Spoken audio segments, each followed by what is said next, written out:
Hello friends, Namaskar. I am Gurjesh Kumar. You are welcome in this video.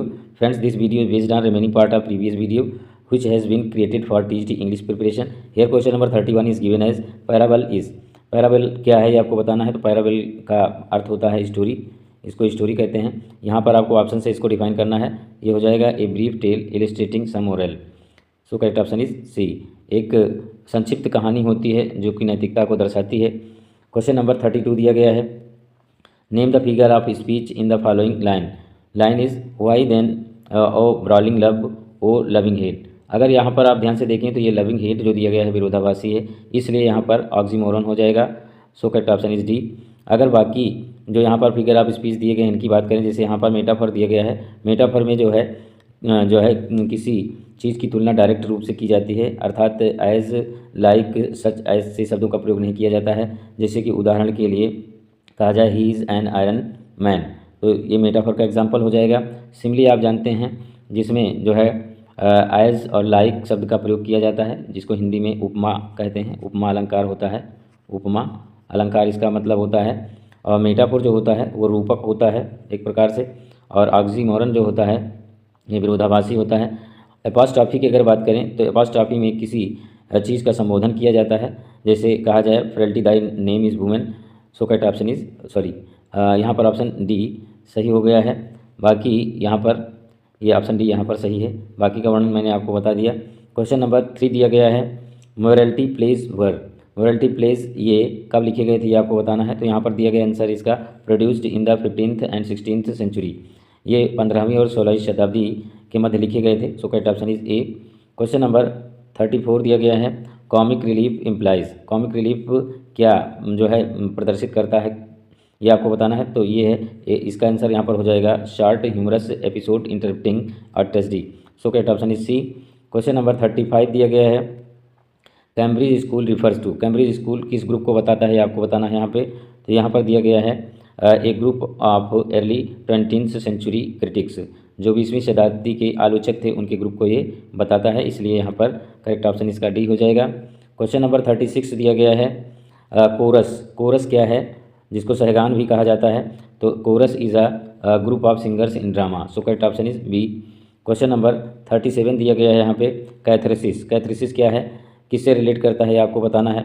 तो catharsis is related to comedy. Comedy से ये relate करता है क्योंकि कैथरेसिस का मतलब होता है the end of the comedy. तो ये कॉमेडी से जो है कॉमेडी से रिलेट करता है। So correct option is B. Question number 38 दिया गया है who is known as the poet's poet. Poet के रूप में कवि का कवि के रूप में किसको जाना जाता है। तो यहाँ पर जॉन मिल्टन दिया गया है, ये नहीं है।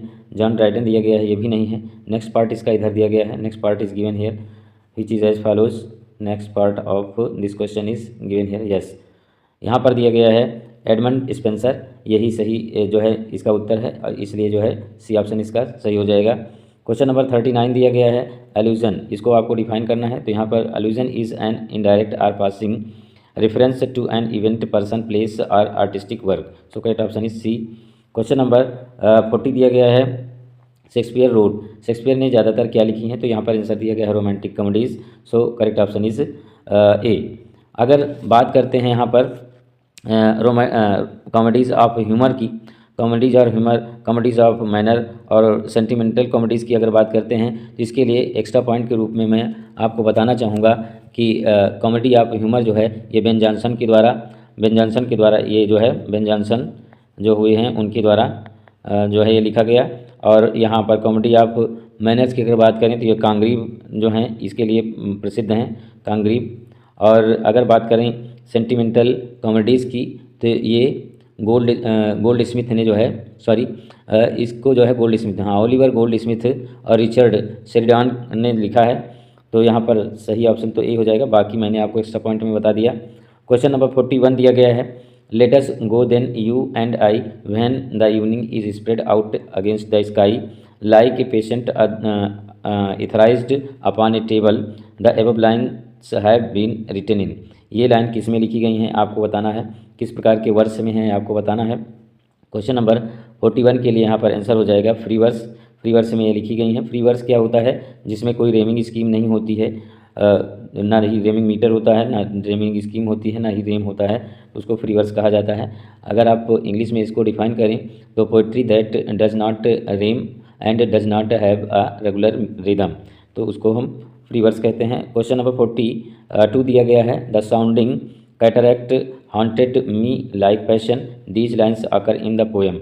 ये लाइन किस पोएम से ली गई हैं ये आपको बताना है। तो 42 के लिए यहाँ पर आंसर हो जाएगा टिंटरनबी, जो कि विलियम वर्ड्सवर्थ की रचना है Tintern Abbey. So correct option is D.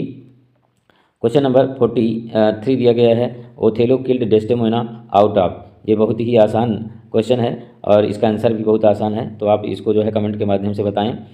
और क्वेश्चन नंबर 44 दिया गया है, who made the following remarks about Milton, Milton was of devil's party without knowing it. ये रिमार्क किसने किया है ये आपको बताना है। तो यहाँ पर आंसर दिया गया है William Blake. So correct option is C. Question number 45 दिया गया है, the phrase objective correlative has been coined by. ये किसके द्वारा कॉइन किया गया है ऑब्जेक्टिव कोरिलेटिव, ये आपको यहाँ पर बताना है। तो ये जो है कॉइन किया गया है टी.एस. एलियट के द्वारा। सो करेक्ट ऑप्शन इज सी।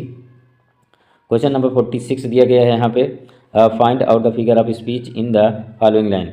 इस लाइन में आपको फिगर ऑफ स्पीच बतानी है कि कौन सी फिगर ऑफ स्पीच है। ये लाइन है, the waves thundered on the shore. तो यहाँ पर थंडर ये साउंड से रिलेटेड है, इसलिए इसको पहचानना बहुत आसान है, ओनोमोटोपिया यहाँ पर हो जाएगा। पर्सोनिफिकेशन की अगर बात करते हैं, पर्सोनिफिकेशन में क्या होता है, जिसका अर्थ होता है मानवीकरण, जिसमें कोई नॉन लिविंग थिंग को जो है लिविंग थिंग मान लिया जाता है, तो उसको हम पर्सोनिफिकेशन कहते हैं।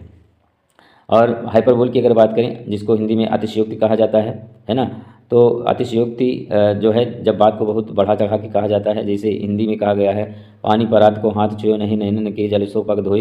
तो इस प्रकार का जो सेंटेंस होता है वो हाइपरबोल के अंतर्गत होता है। और इंग्लिश की अगर बात करें, इंग्लिश में अगर बात करें तो ये हो जाएगा आई सा 10,000 एट अ ग्लैंस। आई सा 10,000 एट अ ग्लैंस, जो कि डेफोडिल की लाइन है, विलियम वर्ड्सवर्थ के द्वारा कही गई।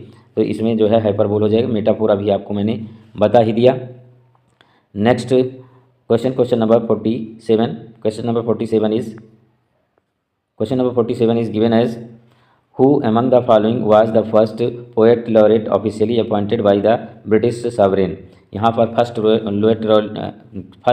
पोएट लॉरेट की बात की जा रही है, किसको फर्स्ट जो है पोएट लॉरेट नियुक्त किया गया ब्रिटिश सॉवरेन का। तो यहाँ पर दिया गया है ड्राइडन, इसका answer. So correct option is C. अगर एक्स्ट्रा पॉइंट की बात करें यहाँ पर, तो ड्राइडन को 1668 में पोएट लॉरेट जो है अपॉइंट किया गया था, 1668 में।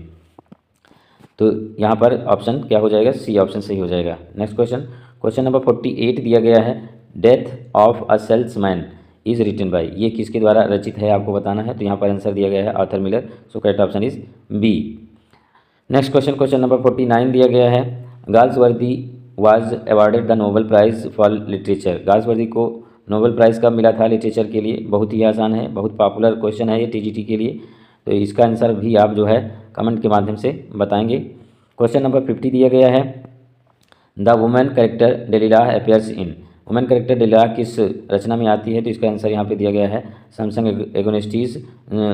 सो correct option is B. Friends, यहाँ पर एक क्वेश्चन है कि सैमसंग एगोनिस्टीज ये किसके द्वारा लिखा गया है, आप कमेंट के माध्यम से अवश्य बताएं। क्वेश्चन नंबर 51 दिया गया है, as flies to wanton boys are we to the gods they kill us for their sport. ये लाइन कहाँ से ली गई, कहाँ किस रचना से ली गई है आपको बताना है। तो ये लाइन ली गई है किंग लियर से। सो correct option is D, King Lear, जो कि विलियम वर्ड्सवर्थ की एक रचना है, एक ड्रामा है। क्वेश्चन नंबर 52 दिया गया है। Question number 52 is, Robert Southey was succeeded by dash as the poet laureate of England. Robert Southey जो है किसके बाद जो है वहाँ पोएट लॉरेट हुए इंग्लैंड के। तो यहाँ वर्ड्सवर्थ दिया गया है। So correct option is C. यहाँ पर करेक्ट ऑप्शन सी हो जाएगा। अगर एक्स्ट्रा पॉइंट की बात करें तो यहाँ पर मैं आपको बताना चाहूँगा कि रॉबर्ट सुदे को 1774 में जो है इनको जो है पोएट लॉरेट जो है अपॉइंट किया गया था रॉबर्ट सुदे को। Next question number 53। Question number 53 is, in the year 1637 Milton confided to his friend that he had fixed his mind upon writing some monumental poetical work. Select among the following the name of his friend to whom his information was given। यहाँ पर आपको Milton के मित्र का नाम बताना है जिसके लिए उन्होंने कविता लिखी थी, और यहाँ पर इसका आंसर दिया गया है एडवर्ड किंग इनके मित्र थे, जिनकी जो है आयरिश सी में डूब करके मृत्यु हो गई थी, तो उन्हीं की याद में इन्होंने जो है कविता लिखी। कौन सी कविता लिखी थी ये आप कमेंट के माध्यम से बताएं। क्वेश्चन नंबर 54 दिया गया है, थोड़ा सा इसको जूम इन करते हैं। Question number 54 is shorter resorts is a thought provoking work of.